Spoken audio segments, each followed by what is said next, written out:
una figura gigantesca, un ícono global. Pero su fama, tan deslumbrante, convivió siempre con una sombra muy oscura, acusaciones terribles que lo persiguieron. Exacto. Y ese es nuestro objetivo hoy, seguir el hilo, cronológicamente, de esas acusaciones. Todo empieza realmente en 1993. Ahí surge la primera acusación formal. El caso de Jordan Chandler, un chico de 13 años. Justamente. Y detrás de esa acusación, la figura clave es el padre Evan Chandler, un dentista. Que tenía, digamos, sus propias ambiciones. Totalmente. Ambiciones económicas. Un dentista con deudas de manutención, parece, y con ganas frustradas de hacer cine. Hay registros, de amenazas directas de él a Jackson y a su exesposa también. ¿Amenazas directas? Sí, quería plata, mucha plata. $20 millones pedía, a cambio de quedarse callado sobre supuestos abusos. Incluso llegó a decir algo como masacre si no le daban lo que quería. I found. I interviewed several, and I picked the nastiest son of a bitch I could find. Once I make that phone call, this guy is just going to destroy everybody in sight. Any devious, nasty, cruel way that he can do it. And I've given him full authority to do that. It'll be a massacre if I don't get what I want. Fact, Dave. That's what's. Does that help? Michael's career will be over. Does that help Jordan? Michael's career will be over. And does that help Jordan? That's irrelevant to me. Pero al principio, la relación de Michael era más con Jordan y con la mamá. Era una relación cercana, de apoyo. Sí, Michael solía ayudar a familias, a niños. Era algo conocido. Pero Evan era otra cosa. Su presencia era como una amenaza latente. Y esa amenaza se concretó. Se concretó, ¿sí? Con una exigencia directa, $20 millones. O pagaba o las acusaciones se hacían públicas y seguían adelante. Y después de que un primer intento de acuerdo no funcionara, la cosa se pone más turbia todavía. Evan se lleva al hijo y le administra pentotal sódico, el famoso suero de la verdad.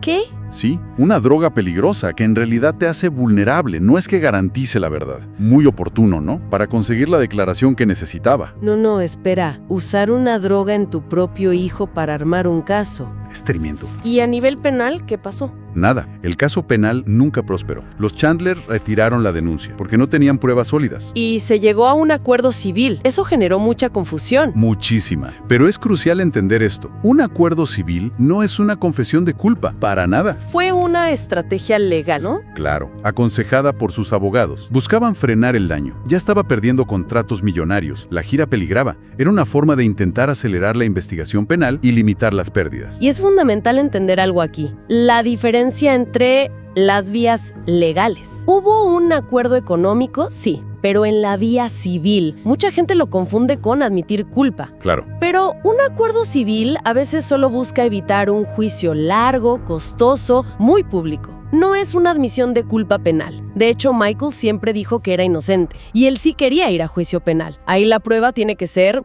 irrefutable. Más allá de toda duda razonable, ¿no? Exacto. Y curiosamente, los Chandlers evitaron ese juicio penal, justo antes de empezar. ¿Por qué será? Exacto. ¿Por qué harían eso si estaban tan seguros? Quizás porque las pruebas no eran tan sólidas como decían. Como lo de la descripción física, por ejemplo. Tal cual. El chico dio detalles físicos de Michael, como una circuncisión que, años después, la autopsia demostró que era falsa. Michael no estaba circuncidado. Mira vos, una contradicción enorme. Don't treat me like a criminal, because I am innocent. I have been forced to submit to a dehumanizing and humiliating examination by the Santa Barbara County Sheriff Department and the Los Angeles Police Department earlier this week. They served a search warrant on me which allowed them to view and photograph my body, including my penis, my buttocks, my lower torso, thighs, and any other area that they wanted. Y el final de Evan Chandler fue complicado. Su propio hijo, Jordan, lo denunció por violencia. Pidió una orden de alejamiento. Después, lo condenaron por abusar de una paciente, usando drogas, El mismo método que con su hijo, parece. Uf. Y al final, se suicidó en 2009. De Jordan, se dice que intentó desaparecer, cambiarse el nombre y que incluso habría negado todo y pedido disculpas a Michael. Y encima apareció otro acusador que después dijo que había mentido. Víctor Gutiérrez, un periodista ligado a NAMBLA, una organización pro pedofilia. Demasiadas casualidades juntas, ¿no? Raro. Ahora el padre comete un gran error. Le manda esta carta a su abogado y le dice simplemente, en este párrafo de aquí, Pedro, le dice específicamente: negociemos todo lo que podamos antes de ir a la policía. Y si no hay negociaciones, si no nos dan el dinero, demandémoslo por abuso sexual de mi hijo. Y el diario lo tengo aquí en mis manos con letra y puño del padre, por lo cual... Víctor, y toda esta historia... Pasan 10 años, estamos en 2003, y la historia, o algo parecido, parece que vuelve. Sale ese documental de Martin Bashir, muy polémico, Living with Michael Jackson. Y poco después aparece otro acusador, Gavin Arvizo, un chico con cáncer a quien Michael había ayudado mucho. Michael me había ayudado mucho, ¿verdad? A él y a su familia. Muchísimo. Les dio apoyo económico, emocional, los invitó a Neverland. Pero la madre de Gavin, Janet Arvizo, Tenía antecedentes. vaya si tenía, un historial bastante llamativo. Denuncias previas contra otras celebridades, siempre buscando plata, fraudes. Estuvo incluso en la cárcel por fraude a la asistencia social. O sea, el patrón de posible extorsión. Parecía repetirse. Era muy sospechoso. Y esto llevó al famoso juicio de 2005. En Santa María, California, un circo mediático absoluto. La cobertura fue brutal. Daba la sensación de que muchos medios ya lo habían condenado antes de empezar. Totalmente. Había una predisposición a creer en su culpabilidad. Pero una cosa es la prensa y otra el tribunal. ¿Y qué pasó en el juicio? En la corte la cosa cambió. La defensa, con Thomas Meserau a la cabeza, fue demoledora. ¿Cómo? ¿Qué hicieron? Desmontaron la versión de la familia Arvizo pieza por pieza. Expusieron contradicciones enormes en sus testimonios. ¿Por ejemplo? Por ejemplo, la fiscalía puso muchas fichas en el testimonio del hermano de Gavin.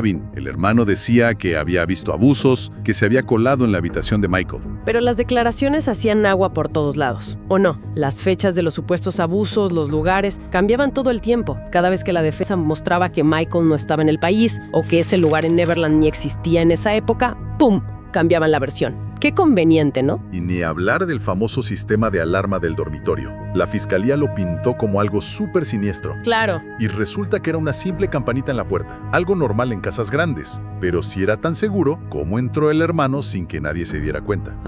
Bueno, la explicación fue genial. Dijeron que justo ese día falló. Claro, justo ese día, obvio. Las pruebas que se hicieron en el lugar durante el juicio demostraron que la alarma andaba perfecto. Y lo de las huellas en las revistas para adultos, eso fue increíble. Totalmente. Aparecieron convenientemente, después de que les mostraran esas mismas revistas a los chicos durante el juicio. Otra vez, justo lo que necesitaban aparece de la nada. Ese cuento tampoco me lo trago. Y muchos exempleados que antes habían ido a los tabloides a vender historias por plata. Sí. Bueno, en el tribunal bajo juramento, la cosa cambió. O se retractaron o matizaron muchísimo lo que habían dicho. Claro, mentirle a un juez no es gratis, como mentirle a la prensa amarilla.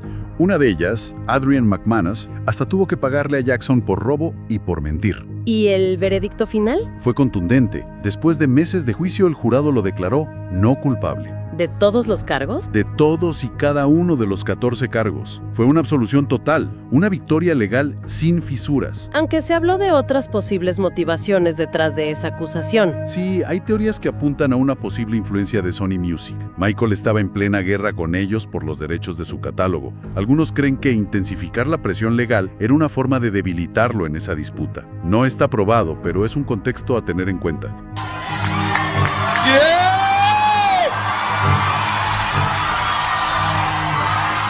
To do because so I'm leaving Sony. On half of Sony's publishing, and they're very angry at me because of it. But I just did good business, you know. The way they get revenge is to try and destroy my album.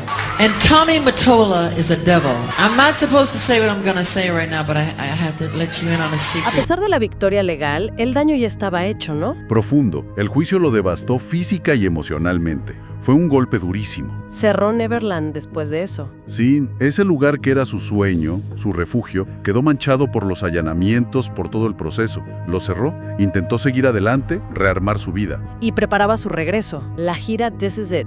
Exacto. Estaba ensayando en Los Ángeles para esa residencia de conciertos en Londres. Era su gran apuesta para volver a los escenarios. Pero no llegó a hacerlo. No llegó. El 25 de junio de 2009. Bueno, la noticia que paralizó al mundo. Michael Jackson había muerto. Tenía 50 años. La causa oficial fue una intoxicación por propofol. Sí, administrado por su médico, Conrad Murray, quien luego fue condenado por homicidio involuntario. Pero es difícil no pensar en el desgaste que traía. Imposible. Años y años de escrutinio, de acoso mediático, 2 acusaciones gravísimas, un juicio agotador. todo eso pasa factura. Su estado de salud era frágil, el estrés crónico tuvo que influir. Parecía que con su muerte, al menos, descansarían las acusaciones. Uno pensaría eso, pero no. Increíblemente, la historia no terminó ahí. 10 años después de su muerte, en 2019, Aparece Leaving Neverland, el documental de HBO. con Wade Robson y James Safechuck como protagonistas. Los mismos que, recordemos, tanto Robson como Safechuck habían testificado antes, A favor de Michael Jackson. en juicios. Exacto. Robson, de hecho, lo defendió en 2 ocasiones distintas. Y bajo juramento. Es un cambio de versión, bueno, bastante drástico, ¿no crees? Totalmente. Hablemos de Wade Robson. Su madre, fíjate, insistió mucho para acercarse a Jackson. Buscaba oportunidades en Estados Unidos. Claro. Robson fue cercano a Michael. Incluso usó Neverland para su boda. Lo llamó Tierra Sagrada. Sí, ese mismo lugar donde luego diría que sufrió abusos. Es increíble. Y como decíamos, defendió a Jackson públicamente en 2003. Fue testigo clave a su favor en el juicio de 2005. Pero claro, tras la muerte de Michael, las cosas cambiaron. Parece que hubo molestias por no ir al funeral, Ajá. y luego furia por no conseguir trabajo en el homenaje del Cirque du Soleil en 2011. Y entonces, de repente, sorpresa. Allá por 2012, ya con 30 años y después de ir a terapia, dice recordar abusos. Abusos sufridos entre los 7 y 14 años. Vamos, justo después de los rechazos laborales. ¡Qué oportuno! Intentó vender un libro con estas historias, pero pedía, parece, demasiado dinero. Y el no poder vender el libro, pues demandó en 2013. Pero su historia tenía, digamos, puntos flojos. Salió a la luz que intentó borrar emails donde coordinaba con su madre fechas y lugares para armar su declaración. Un poco turbio, ¿no? Bastante. Hablaba de cientos de abusos, pero su madre, en su momento, testificó que solo hubo unas 4 visitas a Neverland en su infancia. Hay una diferencia ahí. Y no solo eso, cambió la versión sobre cuándo ocurrió el primer supuesto abuso. Primero dijo que la primera noche que se quedó, luego que fue durante un viaje de su familia al Gran Cañón, donde él se habría quedado solo con Jackson. Pero, oh sorpresa, ¿Qué pasó? su madre confirmó que él sí fue al Gran Cañón con ellos, o sea, no se quedó solo. No puede ser. Es que las fechas no cuadran. Y luego se unió James Safechuck, con una historia, bueno, bastante similar. También recordó los abusos en 2013, ya adulto. Alegó que ocurrieron entre 1988 y 1992. Ok, ¿y dónde? En la estación de tren de Neverland. Pequeño detalle. A ver. La estación se construyó recién en 1994. Eso es absurdo. Exacto. Un dato objetivo, verificable con los registros de construcción. La estación no existía en esas fechas. Además, también mencionó abusos en una habitación del castillo de Neverland, ¿no? Sí, pero resulta que eso era un simple mirador, muy pequeño, nada de una habitación, y tampoco existía en las fechas que él indicaba. Convenientemente, los hechos se acomodan.